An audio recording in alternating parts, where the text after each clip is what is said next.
We're the badass babes of entertainment. Let's be renegades, reckless, running through our veins. Let's be renegades, good for nothing, runaways.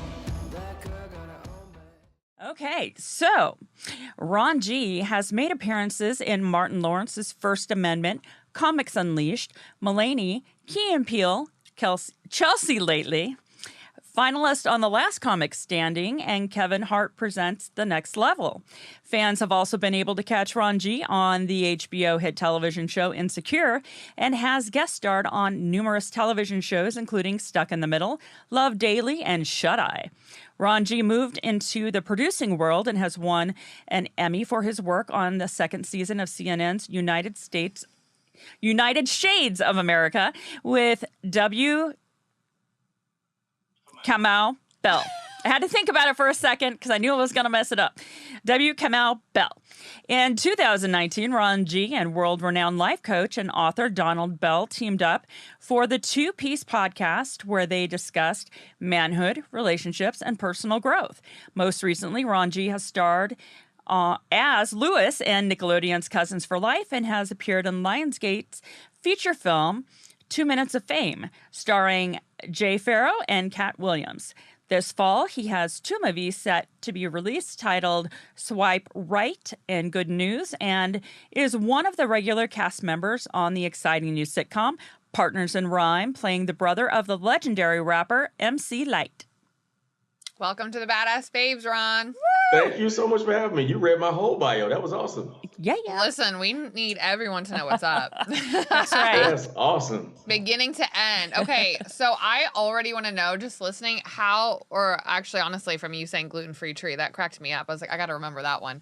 But how, did you go through any kind of training for comedy? Did you go to a school? Like, how did you, obviously, you're probably very just naturally funny, but how did you hone in those skills? Like, is that something an aspiring comedian can do? No, I went to Boo School. I started doing comedy in Atlanta, and they had Apollo night when I first got started. And my cousin was a comic, and he was like, "Bro, you hilarious. You should try getting on stage." And I was going through my little quarter life crisis where you go to school for something, but your heart tells you something different, but you don't know what it is.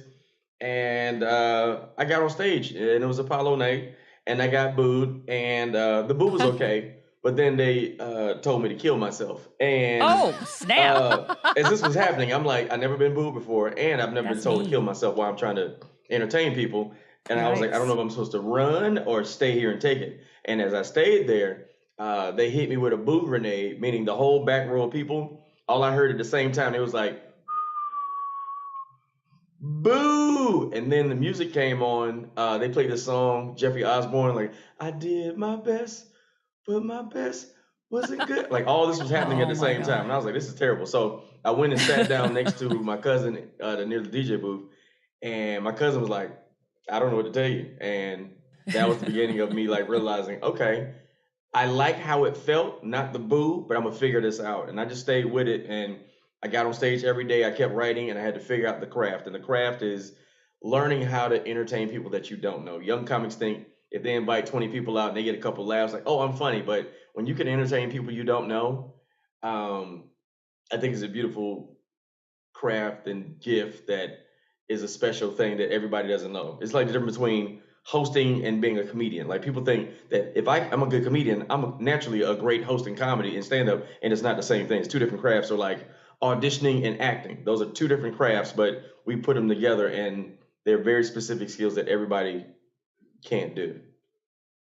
That's very really true. interesting. Yeah. So I was listening to a podcast, and they were talking about how little girls are coddled, and we're telling like, oh, everything's going to be fine. And then for little boys, they're like, dust it off. You'll be fine. Go out there and fail.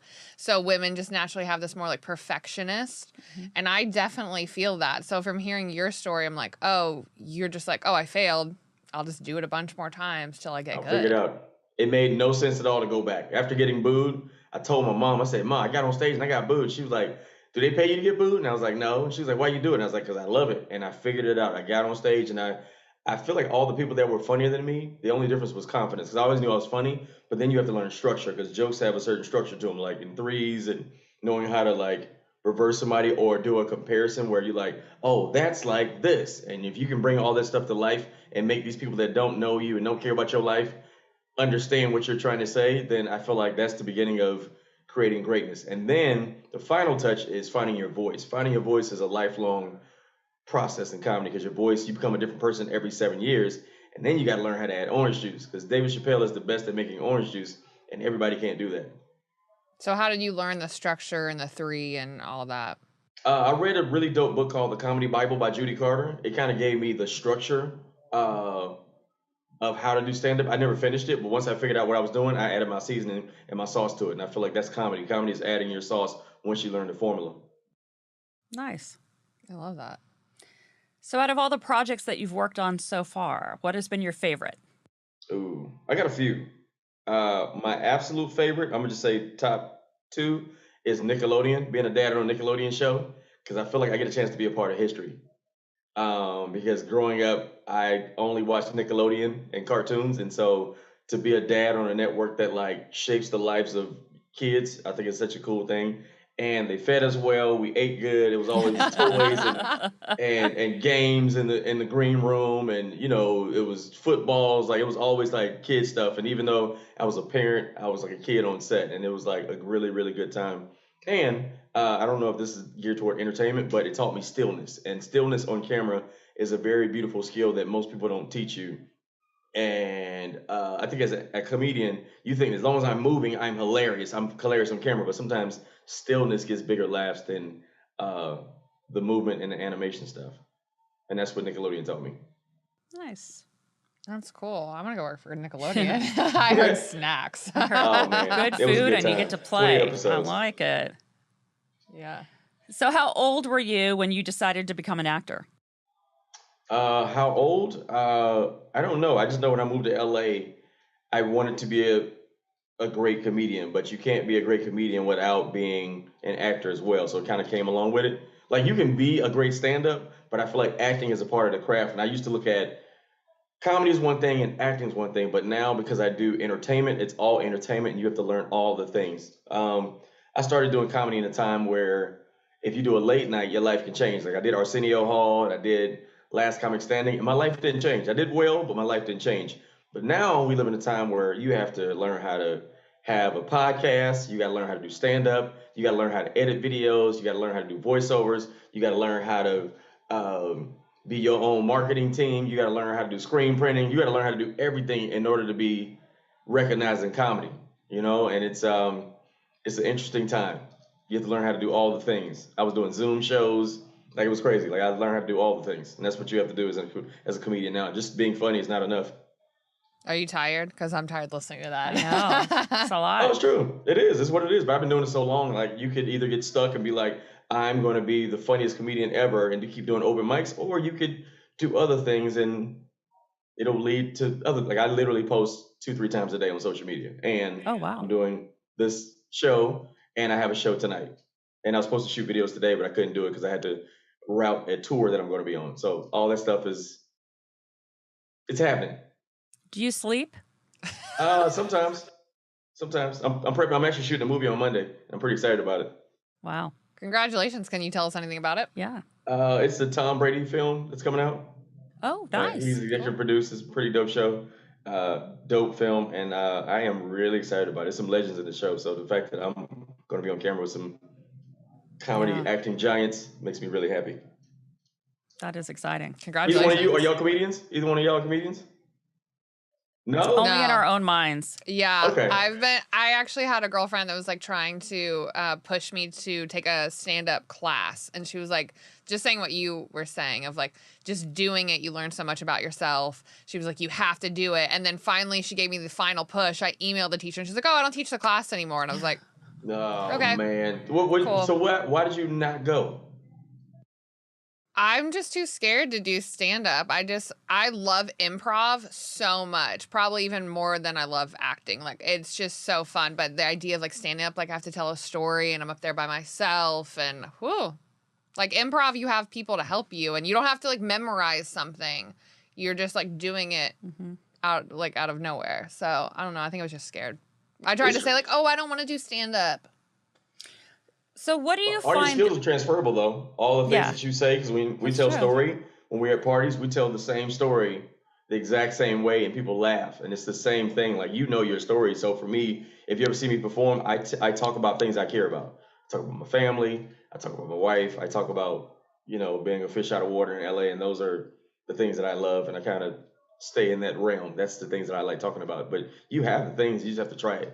But I would love to know how you feel after you perform the first time, because that first time will tell you everything you need to know. Yeah.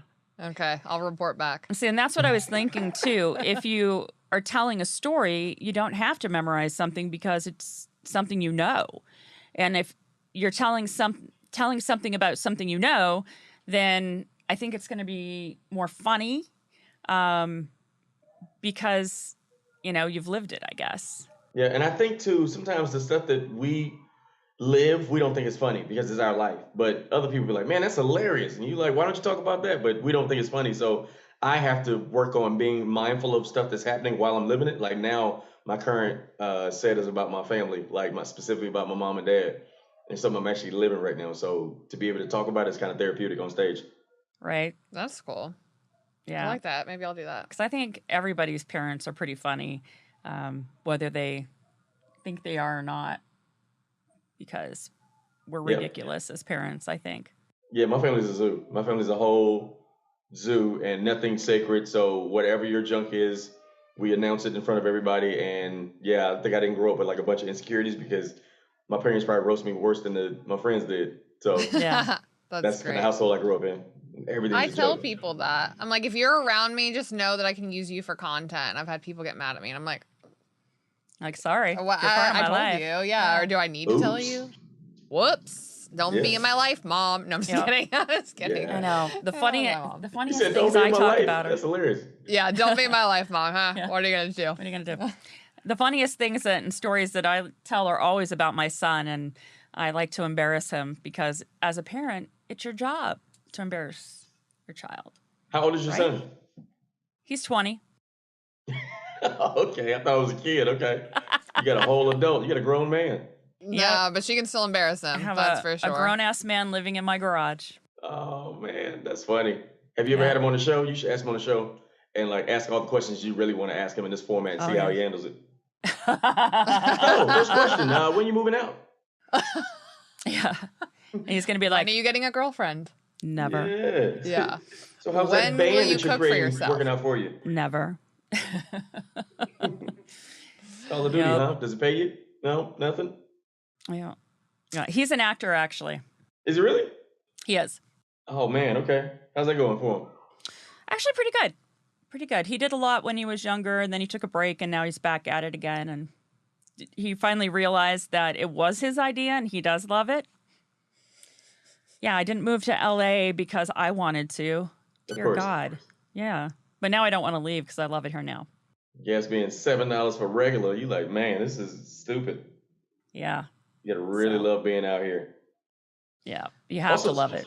It's kind of tough too with your son, especially if he's had early success. I feel like when you have early success, it's harder to be an actor because you try to live toward the old glory versus like being present and like, what can I do now? Do you get what I'm saying? Yeah. Like I had a lot of Exactly. great success in my first year of comedy, and it kind of spoiled me because there were years where I didn't book anything, and I was on suicide watch. Like, yo, this is tough. Like, how do I get that thing back? But you got to just keep inventing yourself and working on yourself, and it happens. It's just the rest of it is just mileage once you're doing the work. Right. Do you have kids? I don't. Working on it. Working on it. Just with practicing. my wife.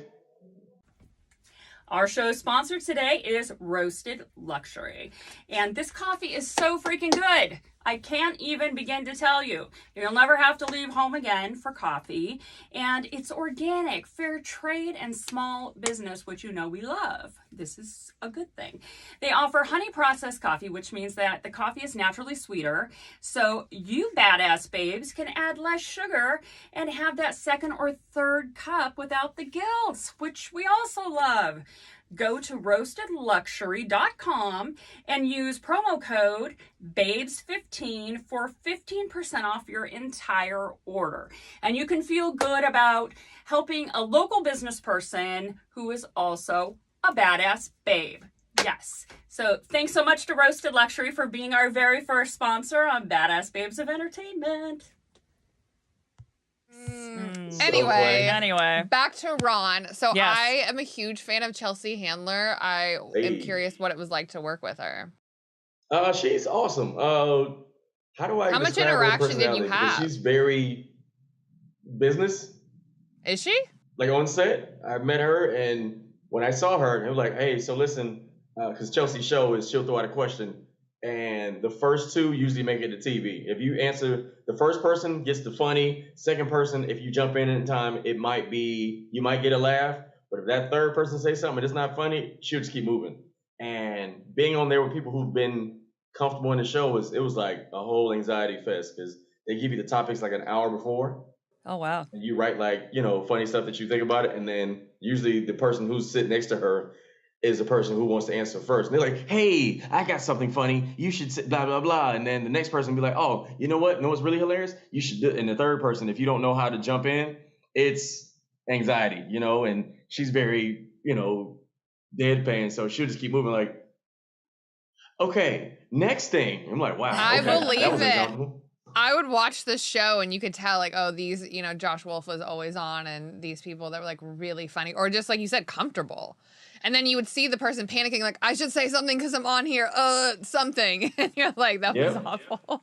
Yep. I think my first time on, I randomly like yelled out my answer the first time. And I got a laugh and I was like, oh, okay. But the person who I did it with, I forgot her name, man, but she did her hand like this when I was talking. She was like, excuse me, and like cut me off. I'm like, you're on the show every week. Why are you not letting me speak? Like, it was a weird thing. I was like, this is so crazy.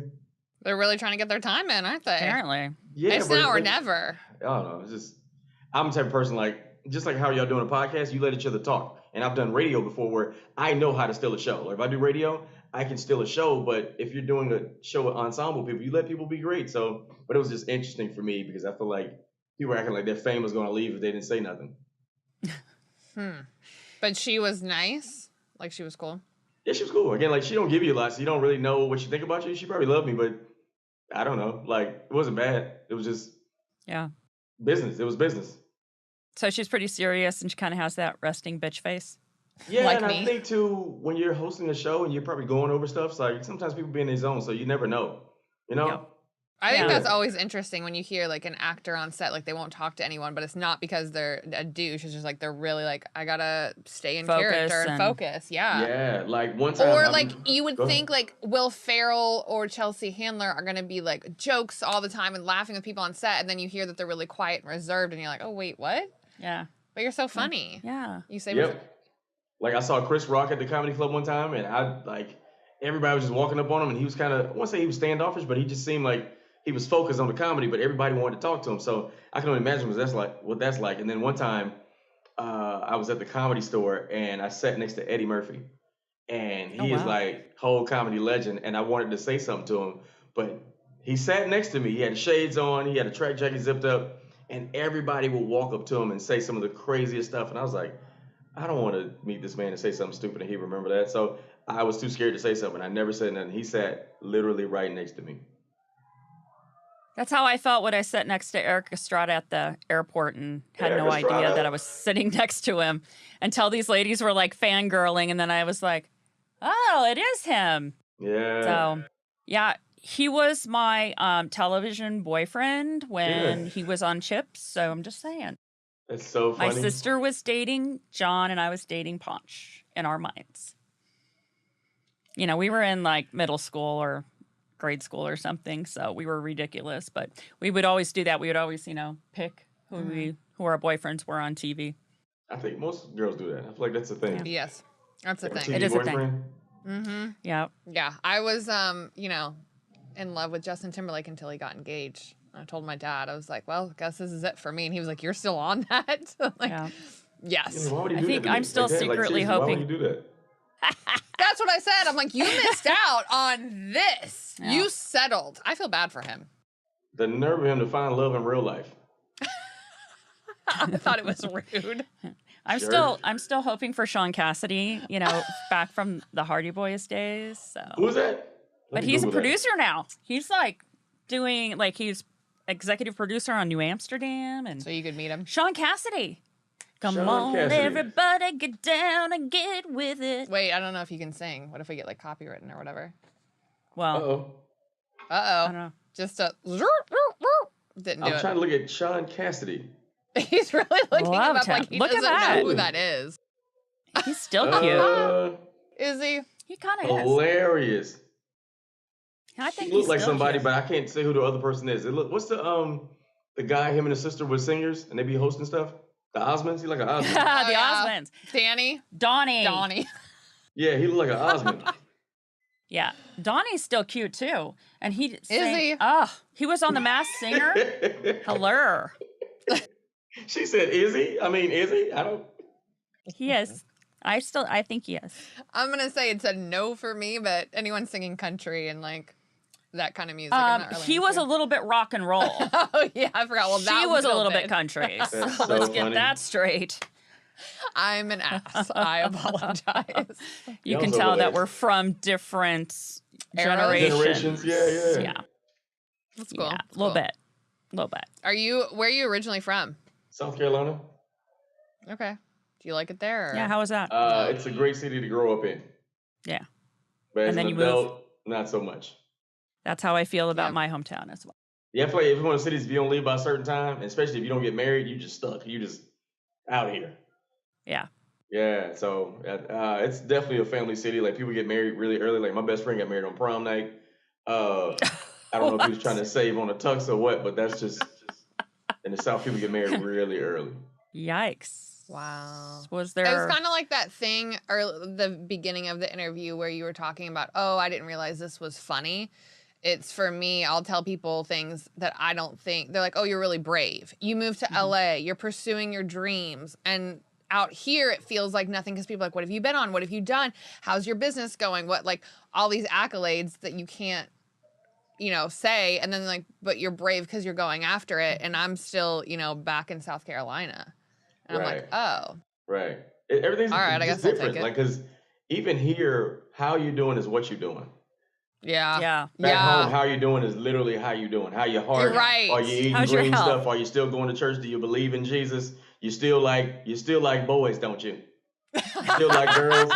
You still like that's back home. That's the stuff they care about. But out here, everybody asks No. how you doing, but they only care about what you're working on. They find out. Yeah, if so who they- do you know? If you're What have worthy you of been on? talking to you. Yeah.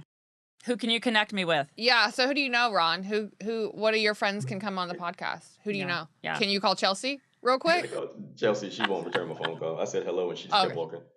Yeah. Okay. Well, we'll ask for other people later then. One time we were at a comedy show and my friend got up to go to the bathroom and she ran into David Spade. Yeah. And he asked her where Sarah Silverman was because she was doing the show. And my friend was like, she's upstairs. Like, she's just a random person walking to the bathroom. And she had to direct David Spade to Sarah Silverman. I think that was like her claim to fame. And I think she'll talk about that forever. Did she know Sarah Silverman or she just? Right. No, Oh, she didn't know her. no, we were there to see the okay. I thought they show. were like friends or something on a podcast No, together. Okay. that's what was No, so wait, funny. Wait, Oh. she wasn't working. No. Sarah And she was there wasn't doing her working? show. She Paula wasn't working. was going to the Just a bathroom. random We were girl. watching the show. She was going to the bathroom, and David Spade's like, "Where's Sarah?" And she just happened to know, so she felt really important that she was able to direct David Spade to That's Sarah. funny. There you go. And how So long that's have how y'all been in she's LA? doing. That's how she's doing. Is what? How long have y'all been in LA? Actually, my 9-year anniversary is next week. 9 years? That's crazy. Time flew by, right? Did Mm-hmm. Where to go? Man. my 10 years coming up in July? 10? What's yours? 10. Are y'all from the same city? No. How'd y'all meet? I got questions. I was an actress and she was my manager.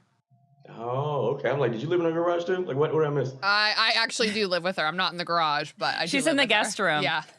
I collect children. So I just call her mom at this point. Her Yeah. son's my brother. It's a whole dynamic. Her son is. is my brother. That's funny. It's Yeah. a thing. Yeah, she's like, I'm gonna call your brother. Let's see what he's doing. And I'm like, okay, mom. She got a whole group home over there. She got I do. some Swear. house cats. We have 3 dogs. She got some house cats. We have 3 One in the dogs. They're garage, house one in dogs. the guest room, and then the other ones live on a tower. I'm allergic to cats, so we collect dogs instead. What's your year? Huh? How many years have you been here? Oh man, I've been here for a while. I've been here since '05, man. Oh Wow. shit. That's when I graduated high school. Wait, how old are you? I am in my 30s. How old am I? In Wait, your so 30s? yeah. So you're probably a couple years older than I am. I Yeah. graduated high school '05. Good for you. Yep. Out here and killing it. Mm-hmm. Out here trying to figure it out. Every day is a new thing. Can't get comfortable. This is not home. And where are you from? Kentucky. Kentucky. Yes. Kentucky and Washington State. Washington State. Okay. Did you go to UW? No, No. I did not. I was always working full time while I was going to college, so I did Yeah. not get the fun university life. Oh, I man, had okay. the intense paying for my own education, gotta Mhm. work life. So you were grown before you were grown. Pretty much. Me too. Yeah. And Kentucky is a cool state. I actually went there when I shot United Shades and we went to Coal Country. Yeah. Yeah, it was a very interesting place. Interesting is a good word for it. By God, it Interesting. was. Say again? Interesting. Interesting. She loves her southern accent. Oh yeah. Just watching like Generation of Coal Miners, I'm like, you literally went to work in a 3-foot high hole for Mm-mm. years? Like, No, that was thank my you. grandfather. Really? That's what he did. Mm-hmm. I would be claustrophobic as hell. I would throw man, up. I don't even like being in a car where I can't let the window down. And you like Right? worked in a tunnel In the for dark with a years? lantern. Oh man, with a chance that you can collapse? Oh no, can't do that. And then it could collapse on you. Oh, No, man. thank you. Mm-mm. I'm Oh good. man. Yeah, we were complaining about being claustrophobic in our old podcast room. We did it in a voiceover closet, and we're sitting on top of each other, like, "Hey, Ron," you couldn't even see me. That's how tiny the room was because the webcam would only pan out so much, so you would just see Brenda, and I'd have to go. Hey. Right. It was our storage closet before we. I can Turn breathe into now. video. We would come out, and we'd be shaking because we'd have so much anxiety. It was Oh, bad. man. Gotta get out of here. Yeah, This is a lot better. much better. Right. Well, Brenda, And you wanna y'all hit Now the we're in a lovely tunnel. Now we're in a Yes. tunnel. Now we're in a tunnel, but it has airflow. So you got airflow? It's funny. It does. Has good airflow. Brenda, Yeah. should I hit him with our last question? Yes. Hit it. I Let's go never for it. ask the last question. Brenda always does, so Yeah. I'm going to ask. She's doing it. So if you can give a shout out to one woman that helped you succeed in the industry, And what would you call her? a badass babe. There you go. Can you give a shout out to one badass babe who has helped supported you on your journey? In the industry. Oh, you know what? Could be industry. Doesn't have to be industry. There's a young lady by the name of Ricky Hughes. She actually just won a Emmy award with David Chappelle. She produced all his David Chappelle stuff, but she gave me my first TV job ever, and I'm grateful because that show changed. I did a show called Bill Bellamy's Who's Got Jokes, and she was over the talent and gave me my first shot, and I'm so grateful I met her, and watching her grow from casting to producing to winning Emmys for producing amazing content. I think it's just a beautiful thing. So shout out to Ricky Hughes. I love you and I appreciate you and thank you for giving me my first opportunity to be on TV and showcase my talent. And I appreciate you. Ricky Hughes, you are a badass. Yes, she We is. love She Ricky really, Hughes. she really is. She wears a black Wonder Woman t-shirt on set all the time. And I think it's That's amazing. I love it. cute. I love that. I love that a lot. I Yep. love that. Yeah. Well, thank you for your time. We know it's precious. You have a lot going Yes. on, and we really, really, really appreciate this. This has been actually probably my favorite interview. I know. This is really I fun. appreciate it. Thank y'all, Yeah. man. And thank you to the guy who's punching my face. This guy. This He guy with the does leather put in a jacket lot on, of work. He does. He does. He didn't even bother to smile. Is that a class ring? I don't know what that is. I'm not exactly sure. We'll have to ask him about that. But Is it Herman? He's been- Herman Cordova? Herman Villacorta, and he is our engineer, and he was actually nominated for a Grammy. That is so cool. He looks intense. He looks like he's one of the guys on Snowfall, and he needs his money today. I don't know if y'all watch Snowfall, but yeah, he looks like one of the cast members of Snowfall. Like, I need my money today. And you know what? Oh, snap! There he is. Herman, what's up, man? How you doing, bro? Oh, that was awesome. He got his arms out, too. He was doing push-ups, waiting on us to wrap up the interview. He was like, you guys are done? That's awesome. I feel like he doesn't own a bike, but he walks around with a motorcycle helmet. I feel like he's one of those guys, just cool for no reason. Like, where's your bike at? He's just got a helmet. Like, hey, don't worry about when my bike hits. All right, I got here. Exactly. Oh my god. But I appreciate y'all, ladies. Thank y'all for having me. Thank you Thank you so much. And if you can, please tell you didn't ask, but please tell your people to follow me, Comedian Ron G, Yes. Comedian Yes. RONG on everything. And every Sunday I host at the world famous Laugh Factory. I host a cool show called Chocolate Sundays. It was the longest running, most diverse, probably exciting comedy show in the nation. And on Thursday nights, me and my wife do a really dope show called Q&A with Bae, where we talk about our first year of marriage. Because literally our first year of marriage was in quarantine. So we did a game show, and then we did a show after that where we just talk about our ugly and our junk in front of the world on social media. So that's Thursday nights, Q&A with Bae. It's a good time. You should check it out. And That's amazing. I got a movie coming out. I got a short film called Terry that I'm very excited about. And I got a movie coming out with MGK as well. So yeah, thanks. Well, email us the information. We'll come see you at Laugh Factory. Yeah. I would love that. We would love to meet you in person. Yeah, that'd be great, man. Y'all in the Valley too, right? Yeah. Yes. Oh yeah. Yeah, it's on Sunset, so it's just right over the hill. Perfect. Yeah. Yeah. We'll be there. We're doing it. It's happening. Awesome. Well, thank you so much, Ron.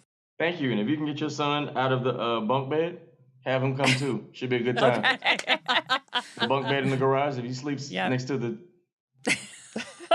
weights and the treadmill, like just have him, Yeah, if I can get him off the Xbox Live, we'll see if it happens. Get that house cat out the garage and have him come to the show. Okay, we'll bring him.